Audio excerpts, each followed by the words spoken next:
Hello, everybody, and welcome to another edition of Mets Musings. And we're going to get right to it tonight. Going to get right to my guest. He is the managing editor, I guess is what you'd call him. He's the head honcho, the chief cook and bottle washer of the Braves Dugout. His name is Mr. Sam Peebles, and Sam is hurting, so he's got a little bit of a sore throat there. So, Sam, welcome to Mets Musings. Thank you. I'm honored to be here. This year, we're off to a much better start than last season, though they've struggled some at late, and uh, they've had some rotation issues, and yet they're still maintaining that lead and still managing to hold in there with two of their key pitches missing, much like the Mets. Can you tell us a little bit about that? It is like the Mets. It is pretty crazy. I didn't expect Schuster or Dodd to be as good as they were, if I'm being honest, and or Elder for that matter. So, Braves have been really blessed to have the depth that they have. Yeah, and that's one thing that the Mets have been struggling with. They have not been their pitching, their second line pitching has not been coming through as well. But maybe we're getting a little better. We're getting some better pitching now, and I noticed Showalter's just been leaving guys out there. He left McGill out today for over 100 pitches. I think he's trying to stretch some of the guys out. Uh, but the Braves have some other interesting choices going on as well. And specifically in their catching department, Travis d'Arnaud, who was such a big fixture last year, has really almost been outplayed by the acquired catcher Sean. Was it Murphy? Is that right? Do I have that right? Can you talk a little bit about that? Well, Sean Murphy is not well. Maybe was not well known across MLB because he played for the A's, who are a small market team. They don't get a lot of exposure, but Murphy is a top four catcher on the planet. So all around, and especially with that cannon of an arm he has with the bigger bases. So it's not a shocker when he played for the A's. He played about 120 games. So he's durable. d'Arnaud is great with his bat, and he's good at front. Okay, Sam froze there for a second. We'll see if he can come back. And d'Arnaud behind the plate, and d'Arnaud also getting at bats at DH with Ozuna. And that's pretty much been the case. Of course, d'Arnaud was hurt some, and so we saw a lot more Ozuna than we wanted to at first. But I think they're finally starting to see the roles now. And of course, we're familiar here with d'Arnaud, and Yes. uh, especially with his injury history. It's really a shame, as you say. He's got a terrific bat. He's a decent catcher, but the injuries, it just really hurt his career a lot, and it continues that way. And of course, last year you lost Freddie Freeman, and but Matt Olson has stepped in, and really you guys haven't lost a step. Right. Freddie Freeman is playing out of his mind this year.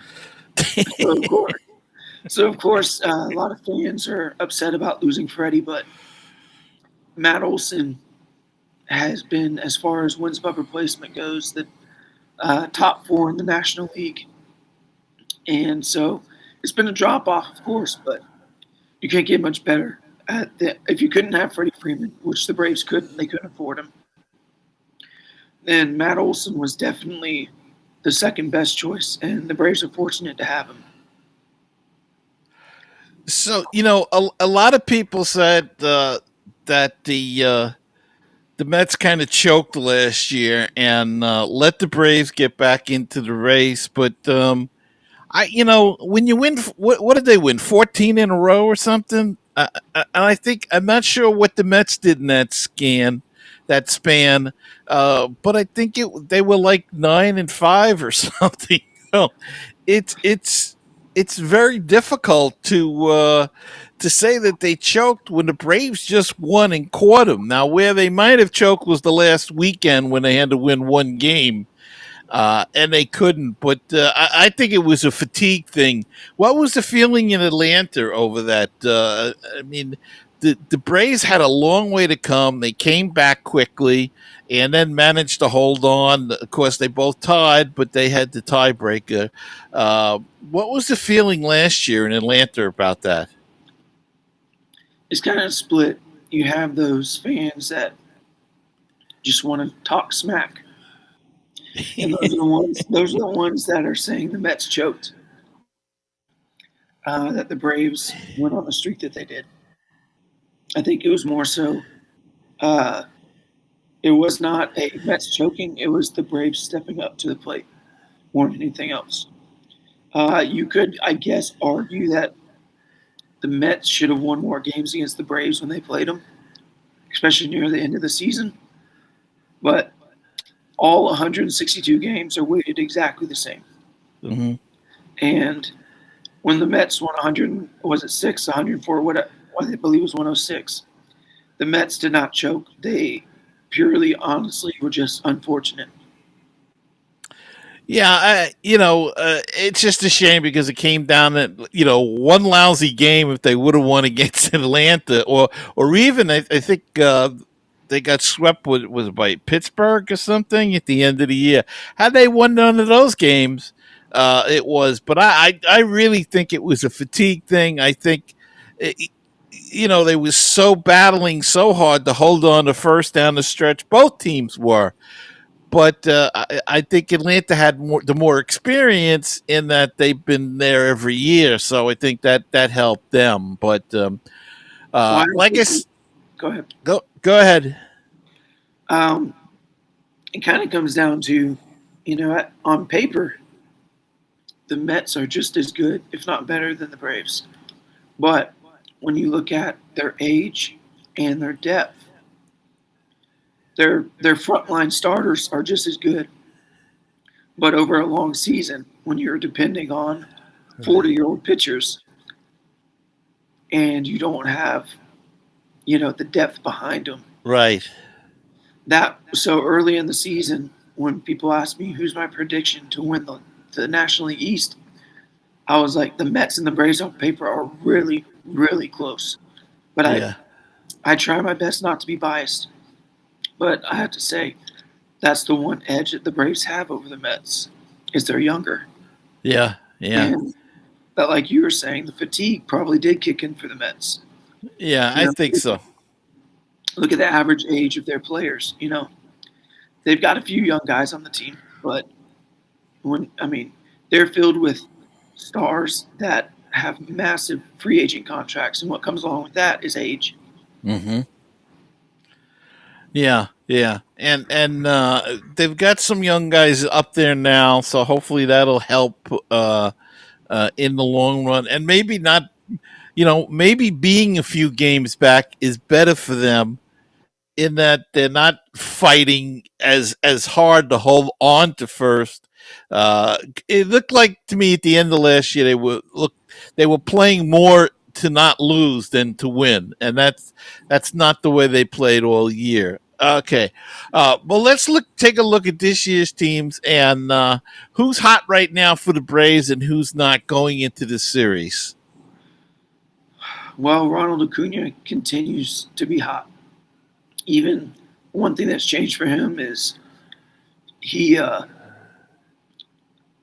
the top 25 players in Major League Baseball in terms of wins above replacement on the offensive side, he has the lowest strikeout rate. So Ronald Acuna has become extremely patient at the plate, and that's resulted in him being able to get more hits and get on base more often. The issue, though, is that Matt Olson, although he's hitting home runs, has not been very consistent. And although I do agree that he should stick in the number two spot, he needs to step up a little bit. But as far as who's not, Ozzy Albies, he is hitting right-handed pitching at a really, really bad rate. His OPS plus against right-handed pitchers is like a 56. That means he's worse. He's 44% worse than league average. Most people with a 56 OPS plus would lose a roster spot.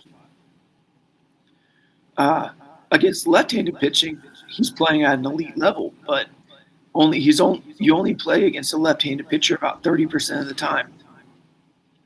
So, it depends on who the Mets want to throw out there, and I believe it's Cookie, Verlander, and Scherzer. So, I'm not. Ozzy Albies really needs to step it up. Yeah, I'm not sure what the rotation is going to be come there. I thought I heard Scherzer was going to open up. So if that's the case, it'd probably be Scherzer, let's see, Verlander, and you might miss Carrasco. He might be pitching tomorrow. Oh, no, Senga's pitching tomorrow. It could be Yep. Carrasco. Yeah, yeah. Could be Carrasco, Scherzer, and Verlander. And who else should we look for defensively? You lost Dansby Swanson.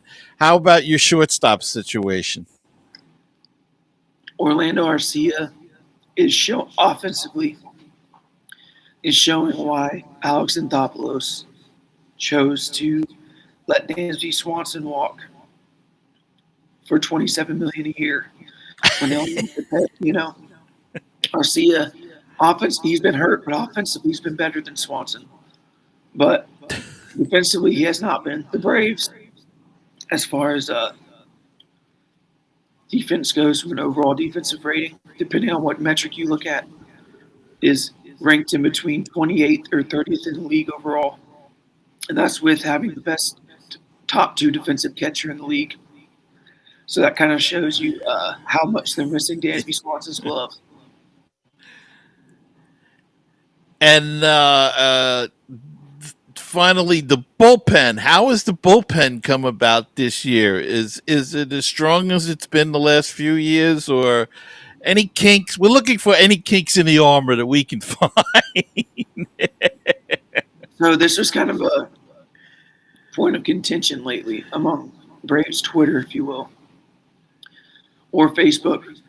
A lot of people are talking about how bad the Braves bullpen is this year.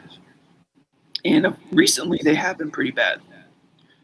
But if you look at their National League ranks, if you look at their ERA, their fielding independent pitching, and their wins above replacement, they're top 5 in the National League in all 3 categories.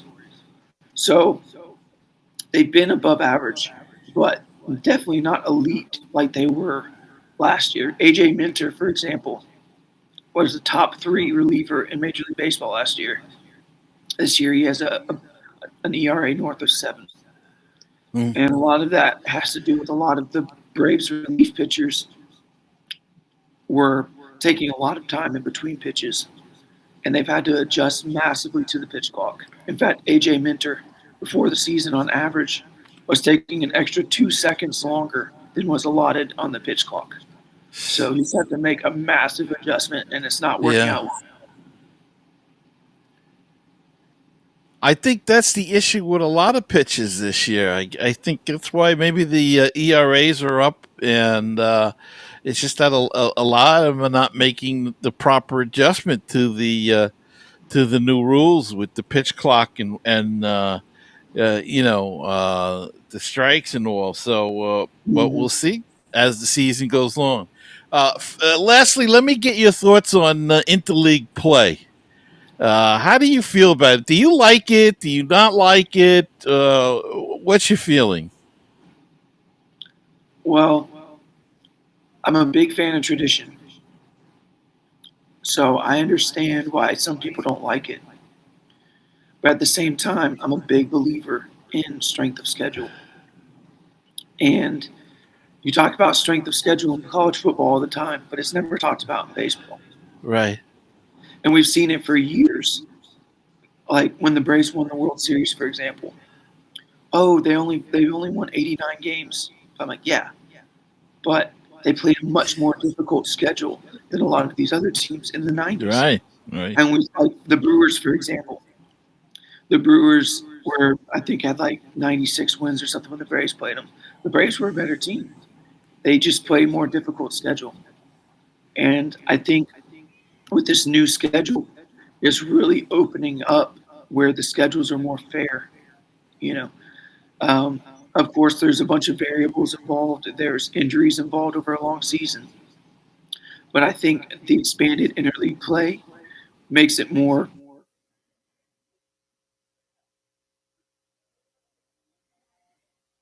I think it's a good thing. Okay, we would disagree there. I'm not a big fan of it, but that's another discussion for another day. Well, Sam, I Hey, want to thank. Oh, go ahead. I do not judge you for that. That's one of those things where it's like I totally get it. From a fan standpoint, I don't like it. As an analytics stats guy, I love it. Yeah, yeah. Because it opens it up. It brings a lot more. Right. One more. Now that you mentioned stats, what do you think? I don't know. Do you have in your broadcast the hardest hit ball stat at all? Are they showing that in Atlanta? Yeah, you can go on. They do show that, and you can also go on Statcast, and they've made it pretty available now. Can you tell me what is the purpose behind it? I mean, to me, I think it is the stupidest thing, other than they can put an advertiser and charge them money to put it on the TV screen for 30 seconds or 10 seconds or whatever it is. But to me, it makes no sense at all. So a guy hit the ball 109 miles an hour to the second baseman. What it I just don't get the stat behind it, and maybe you could explain it to me. Well, the harder a ball is hit, the higher probability that it will be a hit. Because if you hit the ball harder, the defense has to react faster. Right.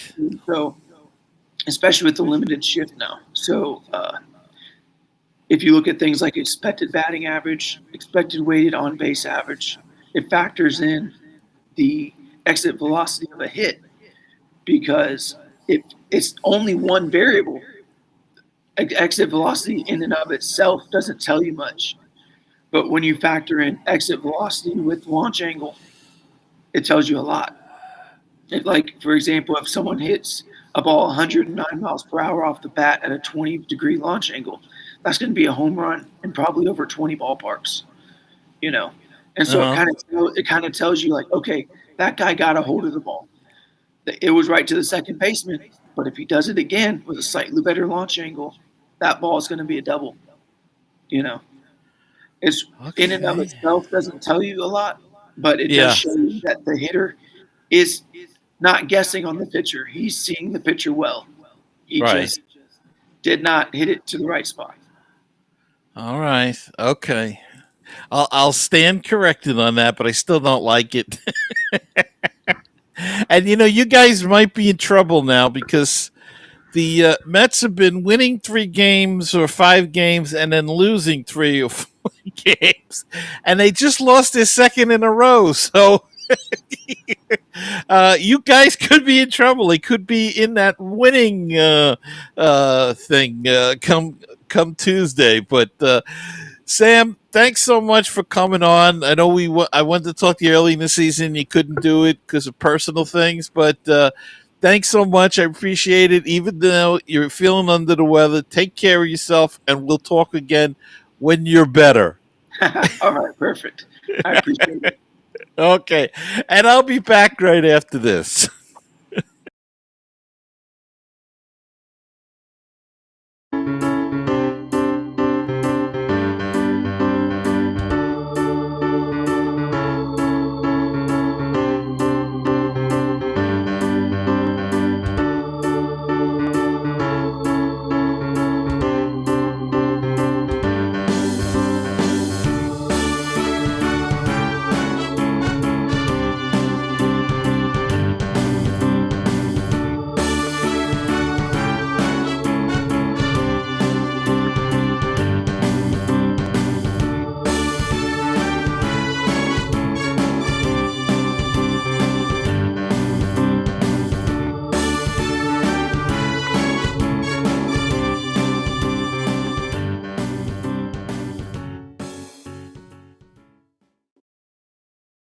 Okay, and we're back, and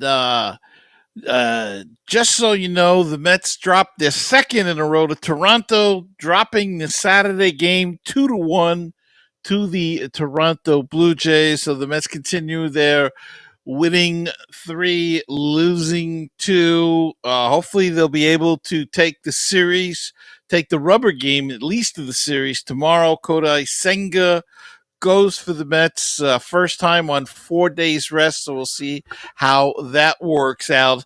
So this is a quick show. So let's go do a quick down on the farm.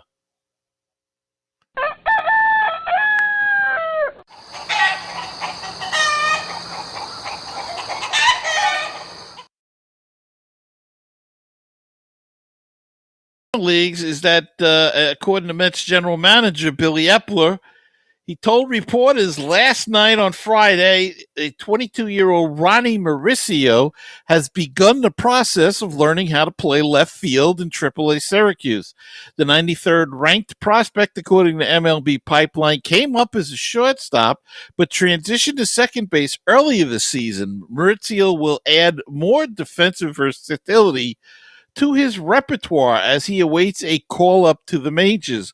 Mauricio has also struggled a bit at second base with 6 errors in 28 games, but they feel that he can play the position and will improve. Made a nice play the other night, leaping for a line drive and then throwing to Luis Guillorme uh, for a double play, doubling a guy off of second. So Mauricio experimenting with the outfield. You heard that here. I had said center field, but I had said it last winter that they should be moving him into that position. So teach him the outfield, see how athletic he is. If he can play the outfield, it just makes it all of that uh, better to either bring him up or move him in a trade. So why not do that? At this point in time, you may have to consider moving McNeil to left, maybe, and bringing up Mauricio. This team still needs offense.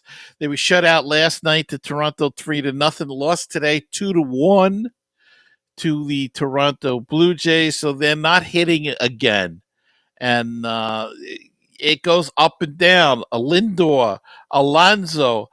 Look, these guys should be sat down for a couple of games. They need to rest. And Lindor especially looks awful. I think he struck out 3 times today, at least 2 times.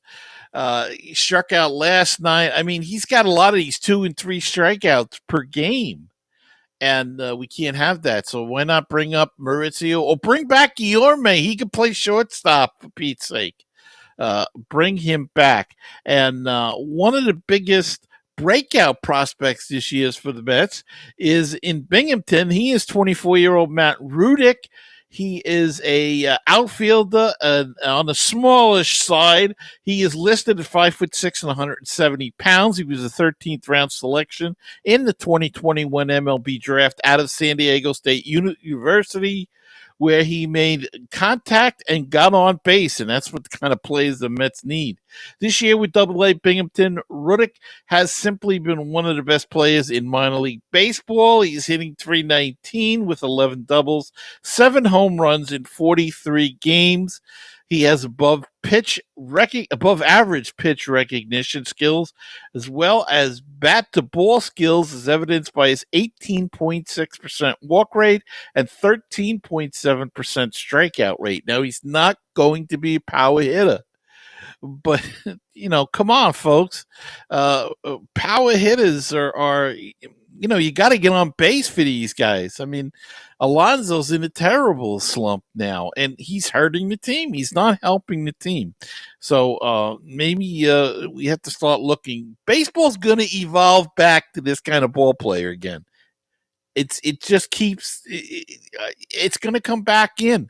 We're already seeing more stolen bases, more sacrifice bunts. Well, this is what we're going to see. We're evolving away from the power game back to the small ball game.